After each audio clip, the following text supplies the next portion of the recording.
El tema es personas de la noche y personas del día. Personas de la noche y personas del día. Esta palabra que Dios quiere que meditemos tiene que ver con nuestra vida cristiana en esta tierra. Los hermanos en Tesalónica, cuando se escribe esta carta, tenían muchas preguntas en mente. Estaban muy inquietos por el futuro.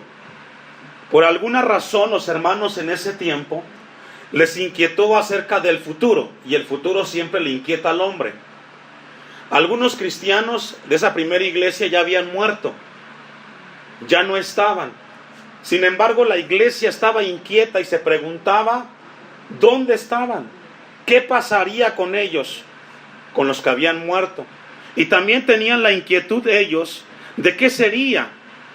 También se preguntaban en el tiempo del rapto, ¿cómo será ese momento? ¿Será que ya regresó el Señor? ¿Será que nos quedamos? Y todas esas preguntas las tenían los hermanos en Tesalónica en el primer siglo.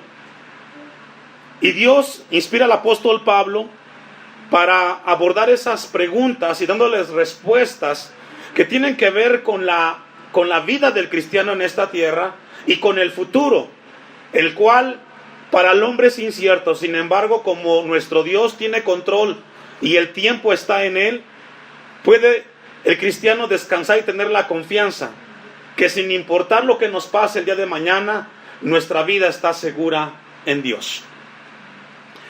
Pero cuando llegamos al capítulo 5 de Tesalonicenses, la primera carta, el apóstol Pablo aborda el tema que tiene que ver con la vida del cristiano. Deje de dar un poco de introducción al pasaje. En lo natural, a algunas personas les gustan más las actividades de la noche. Se siente más cómodo trabajando de noche, haciendo los quehaceres de noche que de día. A algunos otros les gusta trabajar de día y no les gusta la noche. Algunos inclusive duermen de día, les gusta dormir de día porque lo sienten más placentero. Cuando llegamos a la palabra de Dios, encontramos que es un tema también que aborda el apóstol Pablo y toma y considera esa parte. Personas que les gustan las actividades de la noche o se siente cómodo haciéndolo, y también gente que se siente cómodo haciendo las cosas durante el día. En el versículo 4 que tenemos ahí, mas vosotros hermanos, dice Pablo, ¿le está hablando a quién? A los hermanos. Le está hablando a aquellos que forman parte de la familia de Dios. Si yo le pregunto esta tarde, ¿usted es cristiano? Seguramente dirá que sí, es parte de la familia. Bueno, la palabra es para usted. Mas vosotros, hermanos, no estáis en tinieblas para que aquel día os sorprenda como ladrón, considerando el rapto. Y Pablo les está diciendo, hermanos, si ustedes son parte de la familia de Dios, ustedes no están en tinieblas. Dice el versículo 5, porque todos vosotros sois hijos de luz e hijos del día. No somos de la noche ni de las tinieblas.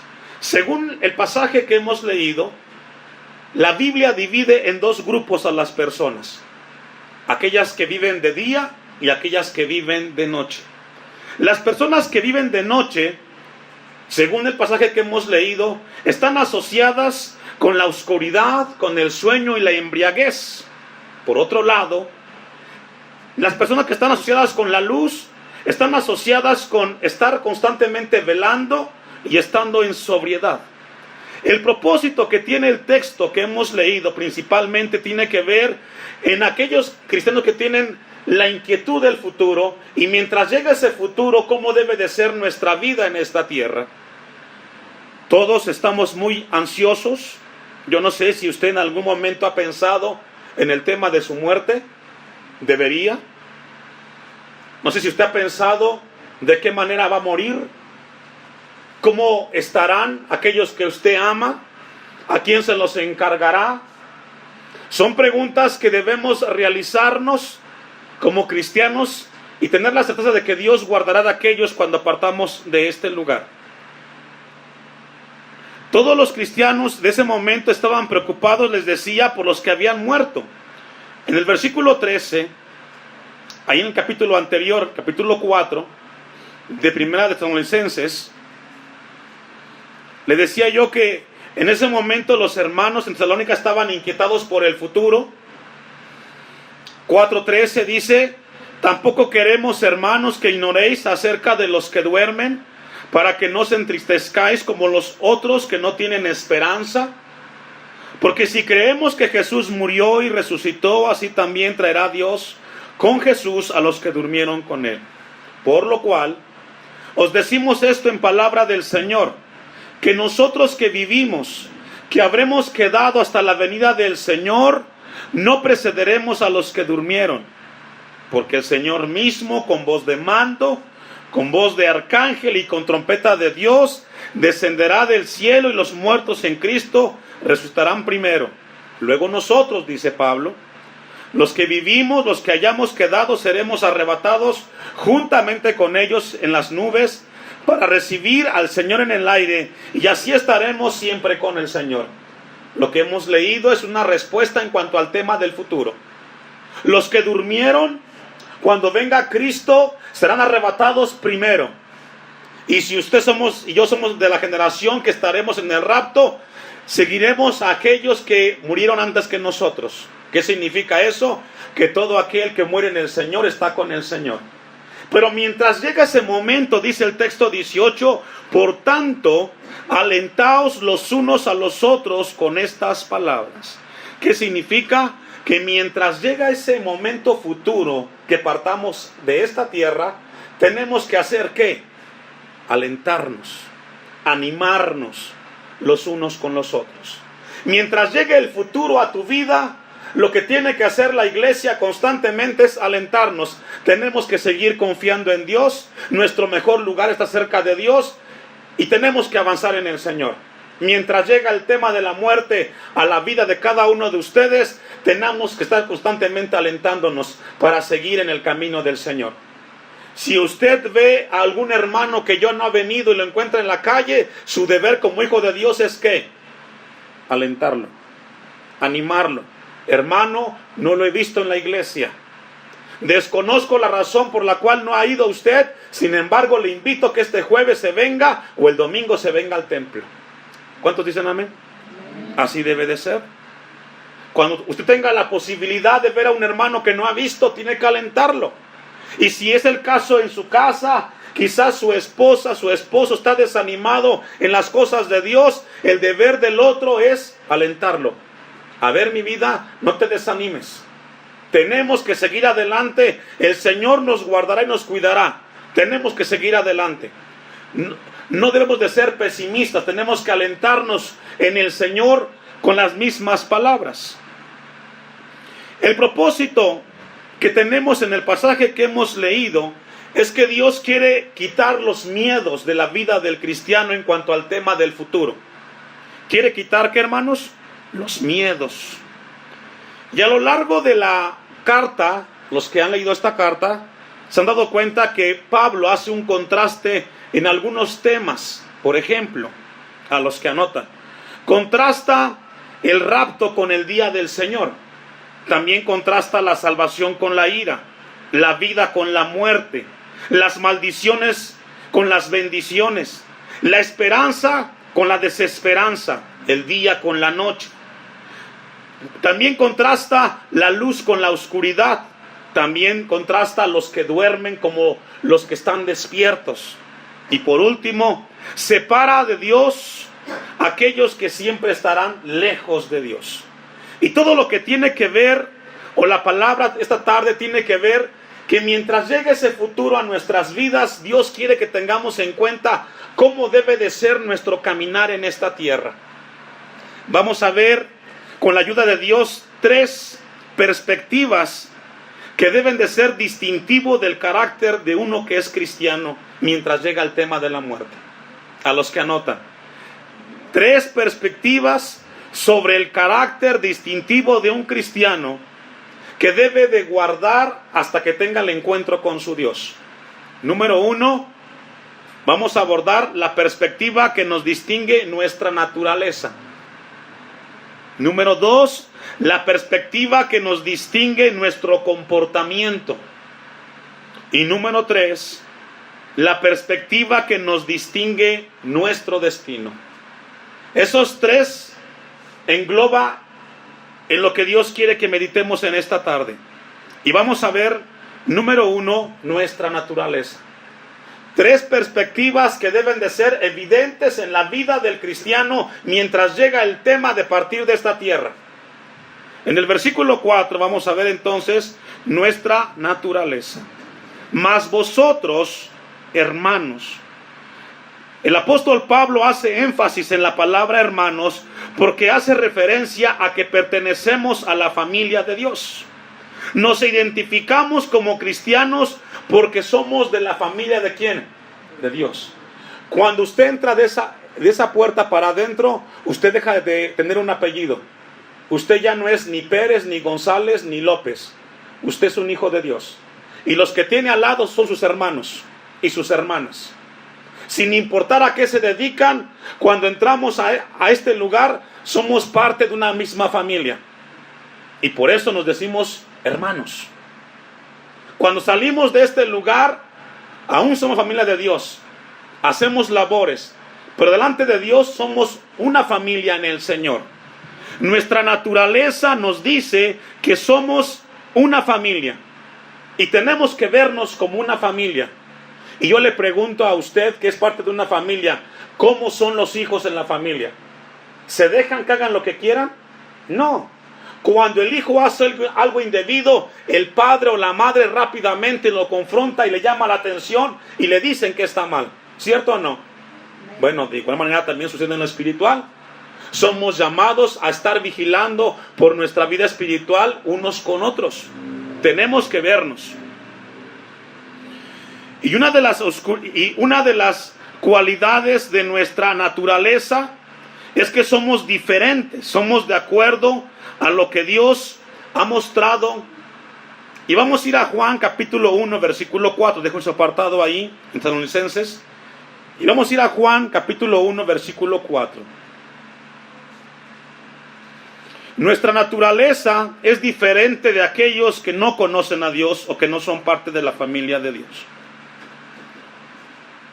Y dentro de la naturaleza nuestra, como familia de Dios, es que tenemos una claridad en cuanto a nuestra vida espiritual. No caminamos a ciegas. Una de las características de nuestra naturaleza como hijos de Dios es que tenemos una luz espiritual. ¿Una luz qué, hermanos? ¿Qué significa eso? Yo entiendo mi propósito en esta tierra. Sé por qué me reúno. Yo no soy fanático. Alguien decía que somos fanáticos. Déjenme le explico. Una persona fanática es aquella que sigue lo que no sabe. Alguien fanático es que va a donde no sabe por qué va. Usted y yo estamos aquí y sabemos por qué estamos aquí. Razonamos, pensamos, procesamos. Un fanático no hace nada de eso. Un hijo de Dios, cuando tiene su naturaleza de acuerdo a Dios, tenemos una claridad y una luz de las cosas que hacemos. ¿Por qué hacemos? Y el apóstol Juan, en el Evangelio de Juan, haciendo referencia en cuanto a Jesús, dice, en él estaba la vida, y la vida era la luz de los hombres. Es decir, Jesús es aquel ser que le da claridad a la vida del hombre. ¿En qué áreas, pastor? En su área de conducta y en su área moral. Es ahí donde tenemos claridad los cristianos. Ahora sabemos que aquellas cosas que tienen que ver con lo moral, el hacerlo en contra de la voluntad de Dios, ofenden a Dios y nos llevan a una consecuencia. Dice el versículo 5. La luz en las tinieblas, ¿qué sucede? Resplandece. Cuando viene la luz de Jesús a nuestras vidas, comenzamos a resplandecer y comenzamos a hacer la diferencia en los demás. Nuestro comportamiento es tan evidente que el de al lado sabe que somos honestos, que somos responsables. Nuestra luz resplandece frente a aquellos que piensan que para poder disfrutar de un día o de una tarde tenemos que embriagarnos. Yo le hago una pregunta a usted.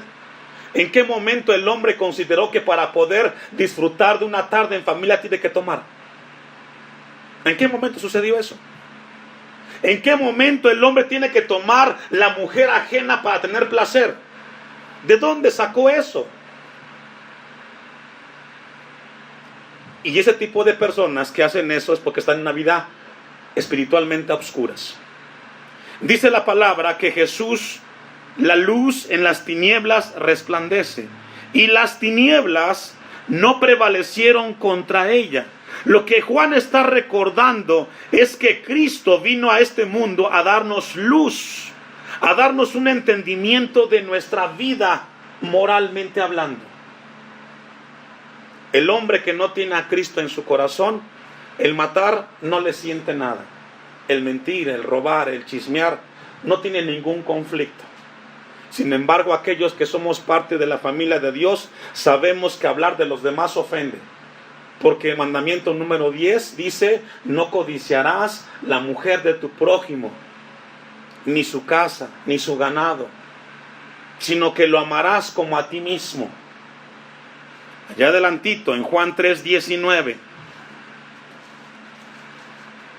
Juan recuerda que Cristo es luz y que vino, pero que la oscuridad no entendió el momento en el cual Jesucristo vino. Nuestra naturaleza nos habla que los hijos de Dios tenemos muy claro en cuanto a nuestras decisiones y nuestras acciones. Y esta es la condenación, Juan 3:19, que la luz vino al mundo y los hombres amaron más que las tinieblas que la luz. ¿Qué significa eso? Vino el mensaje del evangelio, Jesús les mostró dónde estaba su mal, pero el hombre dijo, no, yo quiero mi pecado. Y es así como el hombre entonces, el tema para no cambiar es un tema de no querer. No es que no sepas cuál es el camino que debes de seguir, simplemente que en tu corazón dices, no quiero obedecer la voz de Dios. No necesito que nadie venga a pedirme o a decirme qué tengo que hacer con mi vida. Ese es alguien que está en la oscuridad, que no reconoce que el Creador le está hablando. Recordemos lo que el apóstol Pablo le dijo a los corintios, todo me es lícito, ¿pero qué? No todo conviene. Todo me es lícito, pero no todo me edifica. ¿Qué significa eso? Somos libres de parte de Dios de hacer lo que querramos. Sin embargo, Dios nos dice, detrás de cada acción hay una consecuencia que debes de revisar. Tus actos, Dios te puede perdonar, pero las consecuencias de ellos, tú vas a enfrentarlos. Versículo 20 concluye, porque todo aquel que hace lo malo aborrece la luz. Ahí está. ¿Y de qué está hablando ahí? De la parte moral, de las acciones. Y no viene a la luz para que sus obras no sean reprendidas. ¿A qué se está refiriendo? Es a la vida espiritual. Dios le muestra en qué área está haciendo mal. ¿Eres deshonesto? ¿No eres responsable? ¿Eres chismoso? Pero cuando Dios te señala esa área, tú no quieres recibir la palabra. Versículo 21. Mas el que practica la verdad viene a la luz. ¿Qué significa? Practicar tiene que ver con la conducta, con las acciones que hacemos. Nuestra naturaleza como hijos de luz nos dice que nuestra vida moral y nuestra conducta glorifica a Dios. Para que sea manifiesto que sus obras son hechas en Dios. En Juan 8:12, una cita más, Jesús confrontó a los judíos de su tiempo con estas palabras de Juan 8:12. Otra vez Jesús les habló diciendo, yo soy la luz del mundo. Y una vez más el tema es luz espiritual, que tiene que ver con lo que hacemos. Yo soy la luz del mundo. El que me sigue no andará en tinieblas. Usted y yo tenemos una gran bendición, hermanos. Conocemos de Jesús y por eso tenemos la convicción de hacer lo que hacemos con la seguridad de que Dios nos guardará. No estamos caminando a tientas. Estamos con la certeza de que Dios nos guardará. Él es la luz. Él vino a darnos claridad en cuanto al tema de nuestra vida en esta tierra y en cuanto al tema de nuestra vida después de esta vida. No andará en tinieblas, sino que tendrá la luz de la vida. Una persona o el mundo no regenerado camina a obscuras, no sabe hacia dónde va. Dice Efesios 4, 17 y 18, no lo busque. Esto pues digo y requiero en el Señor, que ya no andéis como los otros gentiles que andan en la vanidad de su mente. Alguien que no es cristiano anda siempre con cosas vanas, no sabe qué hacer, no entiende, no logra razonar la bendición tan grande que representa buscar a Dios. Número 2, vamos a ver nuestro comportamiento. Nuestra naturaleza nos habla de que somos hijos de luz. Vamos a ver nuestro comportamiento. Por tanto, dice el texto 6, primera de Tesalonicenses 5, 6. Por tanto, no durmamos como los demás, sino velemos y seamos sobrios. Una persona que es hijo de Dios, que camina en la luz de Dios, su comportamiento, su carácter debe de ser diferente al que no lo es. Déjeme se lo explico un poco más en Romanos capítulo 13, versículo 12.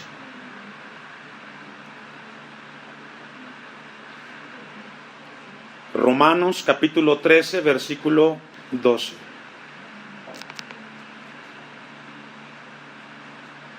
Vamos a ver nuestro comportamiento. Nuestra naturaleza y nuestro comportamiento debe de ser de la manera que la Biblia nos enseña mientras llegamos al encuentro con Dios. ¿Ya lo tiene? Romanos 13, amén, versículo 12. La noche está avanzada y se acerca el día, haciendo referencia a Pablo a la venida del Señor. Desechemos pues, ¿qué? Las obras de las tinieblas. Pregunta, ¿quién va a hacer eso? ¿Dios o nosotros? Nosotros. Las obras de las tinieblas son todas aquellas que te alejan de la comunión con Dios. Pereza espiritual, orgullo, soberbia, tibieza. Tienes que dejarlo. ¿No te son buenas? Hazlas a un lado, deséchalas. No las va a hacer Dios, vas a hacerlas tú. Dice el texto, se acerca el día, desechemos pues las obras de las tinieblas y vistámonos las armas de la luz. Andemos como de día. Y aquí viene ejemplos a qué hace referencia nuestro comportamiento cuanto al tema del día. Honestamente.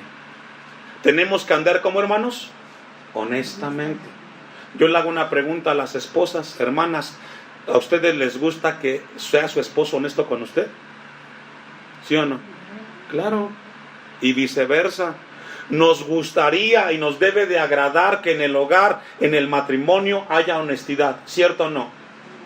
No debe de haber cosas escondidas en el matrimonio.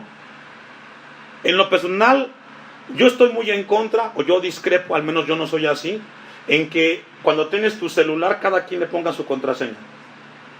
¿Por qué cree que pasa eso? ¿Qué esconderá la otra parte?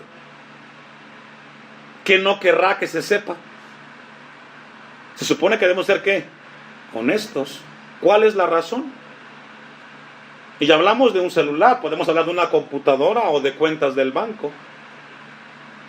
Si somos parte del matrimonio, debe de haber transparencia, ¿cierto o no? ¿Qué tenemos que ocultar? ¿A quién tenemos que ocultarle? ¿Se casó con la mujer que usted quería? ¿O con el hombre que usted quería? Yo ahí no estoy muy de acuerdo y discrepo en esa parte. Hablar de día es hablar de honestidad y tiene que ver con la parte moral. No en glotonerías. Esa palabra, glotonerías, hace referencia a excesos de la vida. Hace referencia a aquellos placeres que te desvían de las cosas de Dios. Una glotonería tiene que ver con exceso desmedido de las cosas. Y una persona que camina en la luz de Dios, su comportamiento debe de ser que Dios nos dio dominio propio. Tenemos que sujetar todo en el nombre de Jesús y no dándole lugar a la carne. Yo le he compartido mucho a la iglesia, la carne es indomable e insaciable. Tenemos que sujetarla. Y borracheras, y sigue hablando en excesos de este mundo. no en lujurias y lascivias. ¿Me ayuda a leer la última parte del texto? Otra vez, no y envidias. Hermanos, iglesia del Señor, si queremos andar con un comportamiento de hombres y mujeres que tienen claridad y luz espiritual, no tenemos que andar en contiendas, no tenemos que andar peleando con nadie.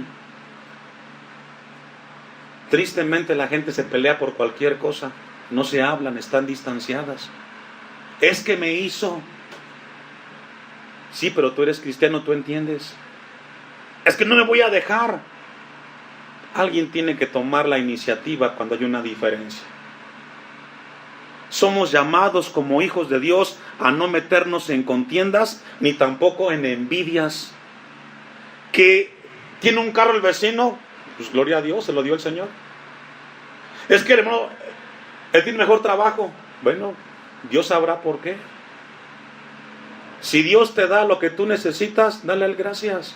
Y si Dios bendice más al de al lado, pues gloria a Dios. Sabe que muchas veces la envidia nos corroe y nos quita de la perspectiva de Dios, porque la envidia tiene que ver con desear lo que tiene el otro. Y olvidamos que la bendición más grande es la que tenemos en casa, y es la que Dios nos ha dado. Amén. Tu conducta debe demostrar que mientras llega el momento de que partas de esta tierra, debes de andar honestamente, no debes de andar en excesos, ni envidiando a nadie, ni en contiendas. Tu conducta debe demostrar tu condición. Tito capítulo 2 versículo 11. Repito, tu conducta, tu manera de vivir debe demostrar tu condición, quién eres. Ese era el tema en el momento cuando Pablo escribe la carta a Tesalónica. Estaban inquietados por la muerte, ¿qué pasaría? Sin embargo, mientras llega el tema de la muerte a tu vida, Dios quiere que caminemos en estas áreas. Tito 2:11. Por la gracia de Dios se ha manifestado para salvación a todos los hombres, enseñándonos que renunciando a la impiedad y a los deseos mundanos, vivamos en este siglo, ¿cómo? Sobria, justa y piadosamente. Ahí quiere Dios que estemos, un equilibrio. Busquemos de Dios, caminemos con el Señor. Que los demás lo hacen, ese es problema de los demás. El problema de la iglesia es caminar con su Señor. Que el mundo esta tarde anda detrás de las cosas, esa es cuestión de ellos. Usted y yo estamos de paso en esta tierra. El reino de Dios está en los cielos. Usted cumpla con lo que tenga que hacer, pero no corramos como los demás. Me da gusto verlo aquí. ¿Sabe por qué? Usted pudo estar allá afuera con ellos.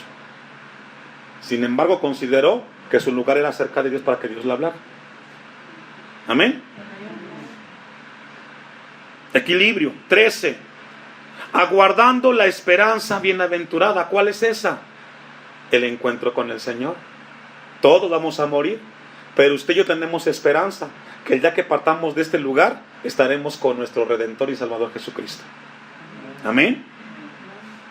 Y la manifestación gloriosa de nuestro gran Dios y Salvador Jesucristo, quien se dio a sí mismo por nosotros para redimirnos de toda iniquidad y purificar para sí un pueblo propio, celoso, ¿de qué? Ahí está. La iglesia, el cristiano, mientras llega el tema de la muerte a su vida, debe de ser un hombre y una mujer que anden en buenas obras. ¿Cuáles son ellas? Las que glorifican a Dios, las que dan testimonio de que Dios es su Señor.